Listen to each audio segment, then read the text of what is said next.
আসসালামু আলাইকুম। আমি মোহাম্মদ আখিন্দ্র ইসলাম। আমার গ্রাম নিপানিয়া। আমি এখানে প্রায় ৩০টার মতন গরু লালন পালন করতেছি। আমরা গরুগুলা প্রতিদিন ভোরে এখানে নিয়ে আসি, নিয়ে এসে মাঠে ছেড়ে দেই। ছেড়ে দেওয়ার পরে জহরের দিকে বাসায় নিয়ে যাই। ওখানে নিয়ে গিয়ে একটু রেস্ট করাই, পানি খাওয়াই গরুকে, সাথে গুঁড়া ভুসি ইত্যাদি আমরা খোল খাওয়াই।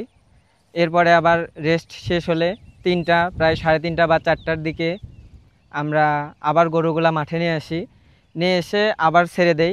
এইভাবে আমরা প্রতিনিয়ত আর কি লালন পালন করে থাকি। এতে করে আমাদের ফ্রিতেই মাঠের ঘাসগুলো অপচয় না করে আমরা গরুকে আর কি লালন পালনের মাধ্যমে আর কি গরুর স্বাস্থ্যর দিক বিবেচনা করে ভালো হচ্ছে।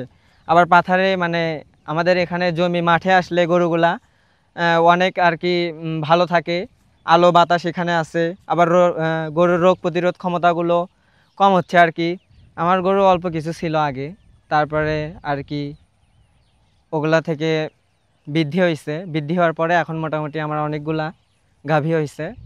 আমি পড়াশোনা করি, পড়াশোনার পাশাপাশি কৃষিকাজে আর কি সহযোগিতা করি বাড়িতে। আর আমি এসএসসি ব্যাচ 2025 মাত্র দিচ্ছি, রেজাল্টের অপেক্ষায় আছি। ইনশাল্লাহ রেজাল্ট হইলে ভালো কিছু করব আর কৃষিকাজের সাথে আর কি থাকার চেষ্টা করব।